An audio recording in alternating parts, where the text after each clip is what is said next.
It all began in October 1996 with what seemed like an ordinary meeting.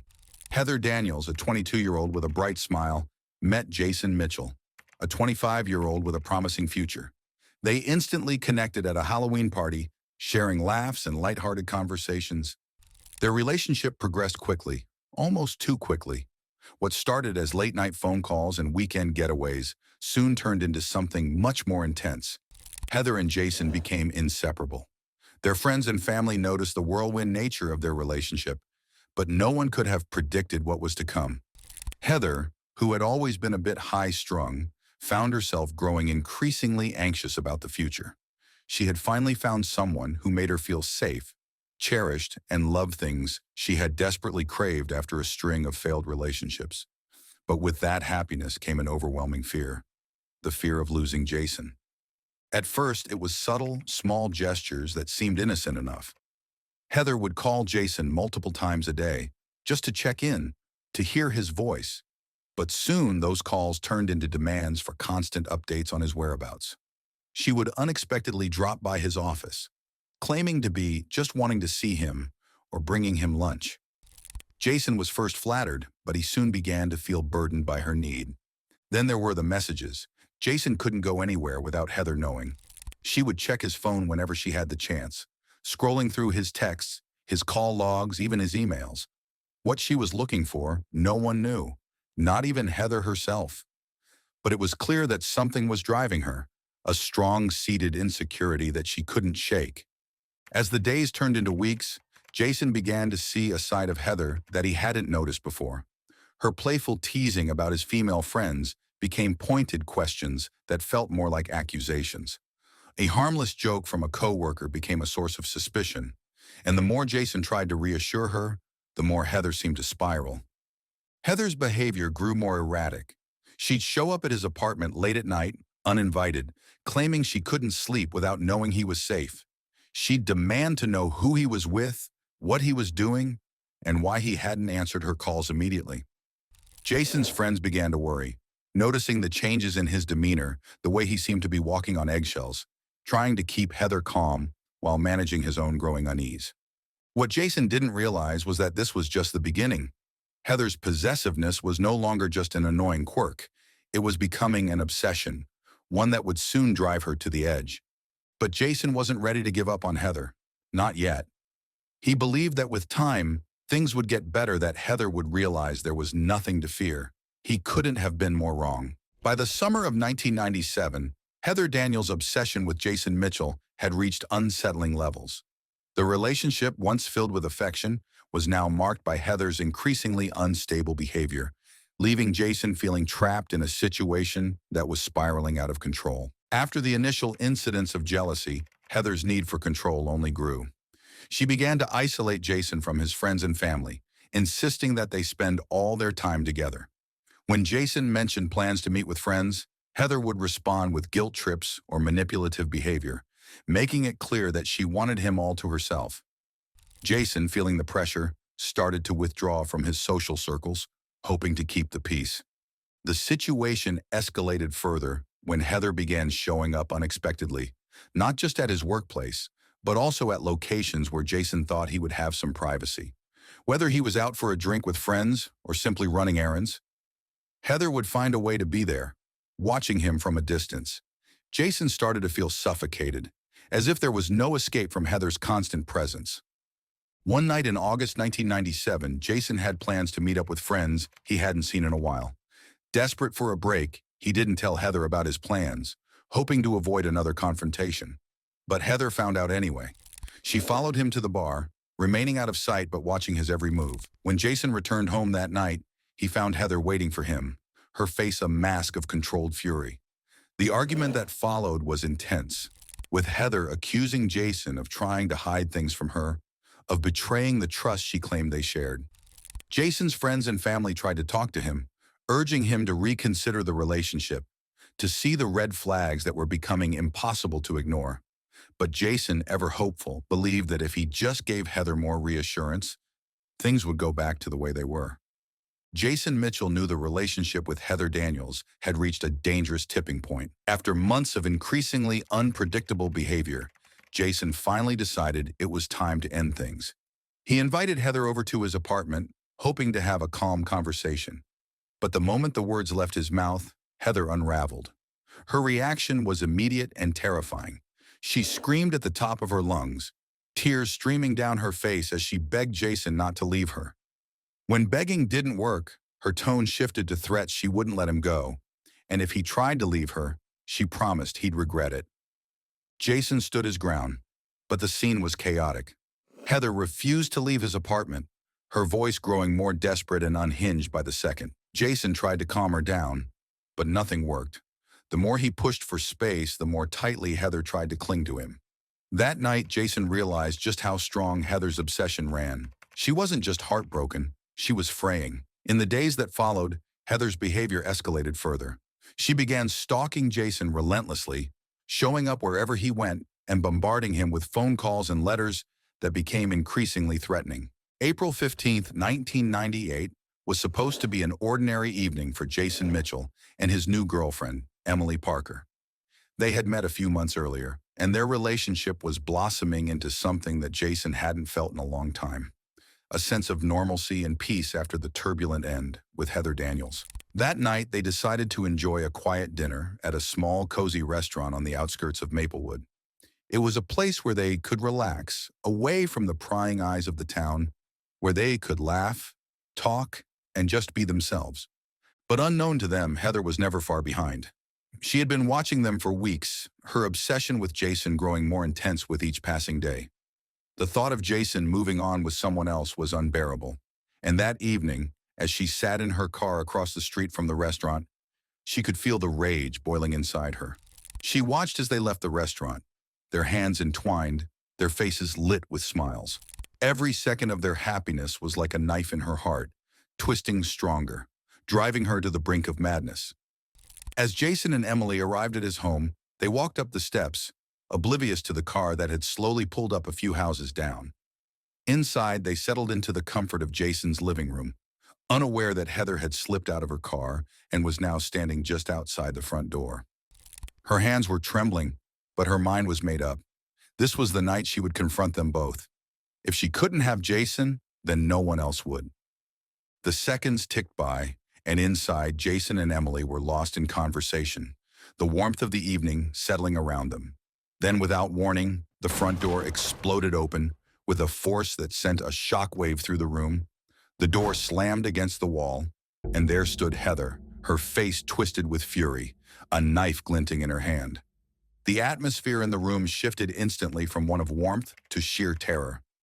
Emily screamed, instinctively backing away as Jason stepped forward, trying to shield her from the woman who had once been his lover.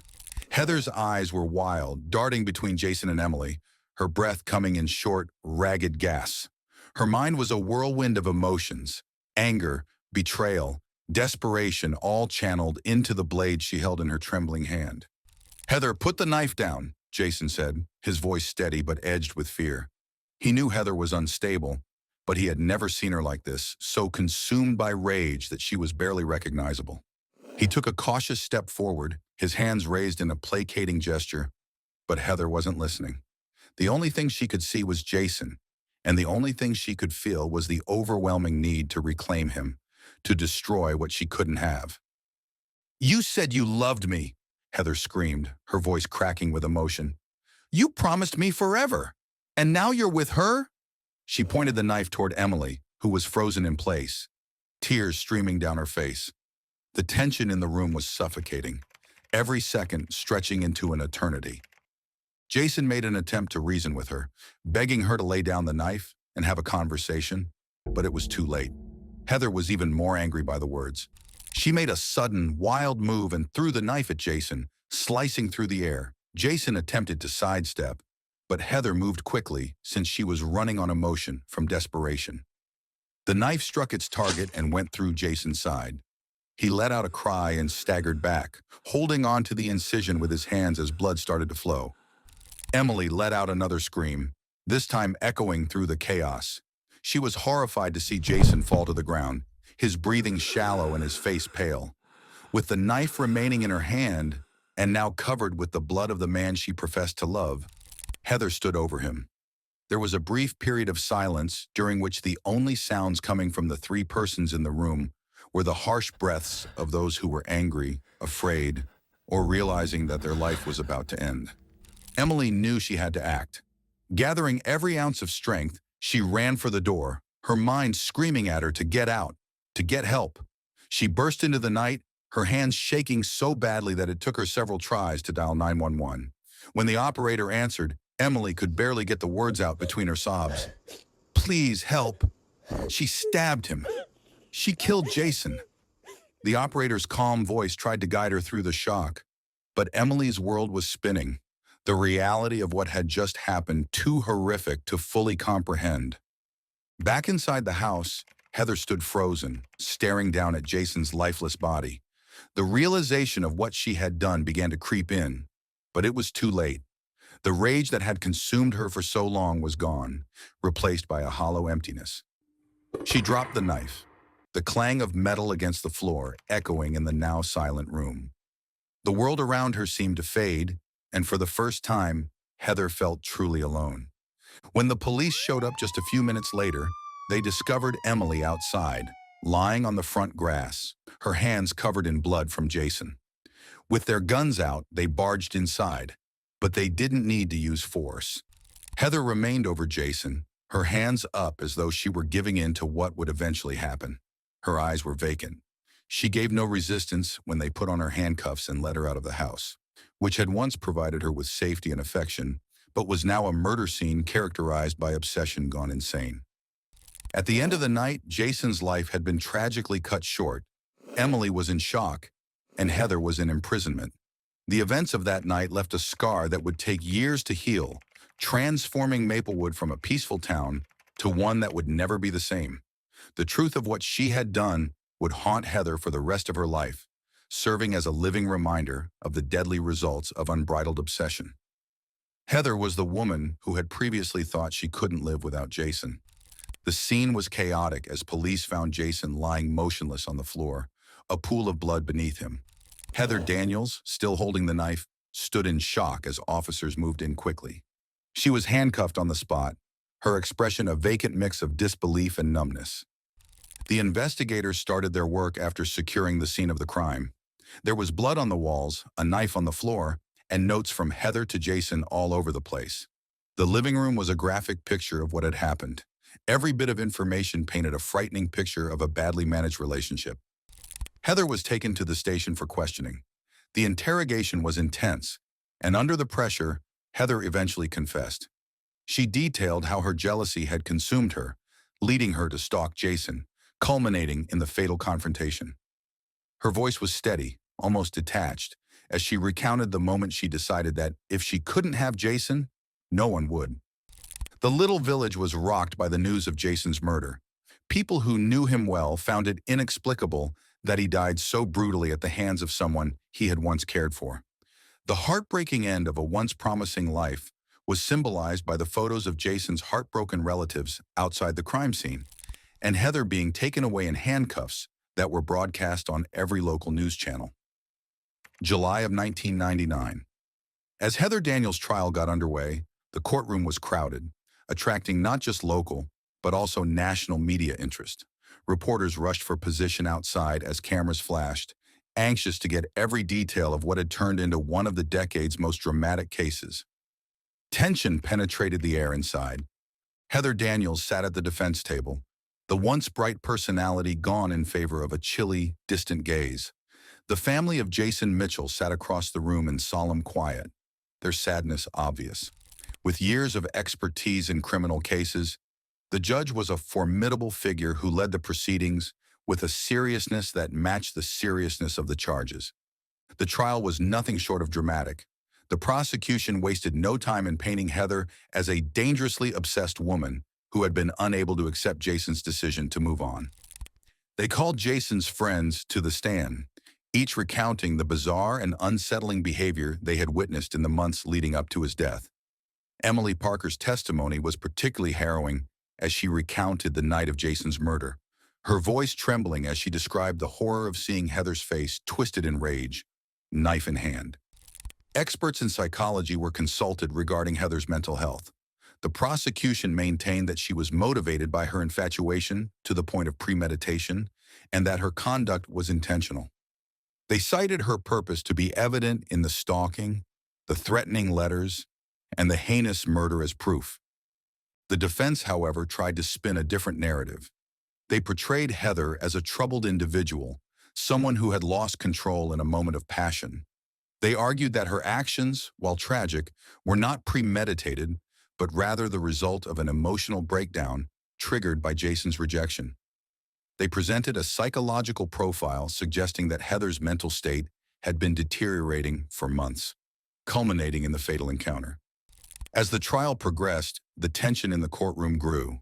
With their decision hanging heavily on their shoulders, the jury listened carefully.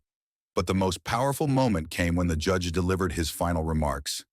In a measured tone, the judge condemned Heather's actions as not just the result of a momentary lapse, but as a series of calculated steps driven by an unhealthy obsession. This was not an act of passion, he stated, his voice echoing through the silent courtroom. This was a deliberate and premeditated act, born from a refusal to accept that love, at times, must let go. The words hung in the air as the jury filed out to deliberate. When they returned, the verdict was unanimous: guilty of second-degree murder. Heather Daniels was sentenced to 25 years to life in prison, the culmination of a dreadful story that had gripped the nation and left a small town forever changed. Heather remained motionless, her face drained of color.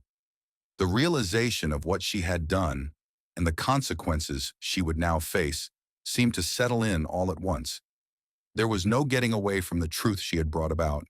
The consequences of her deeds bore down on her. The judge, a figure of solemn authority, addressed the court, his voice carrying the gravity of the moment.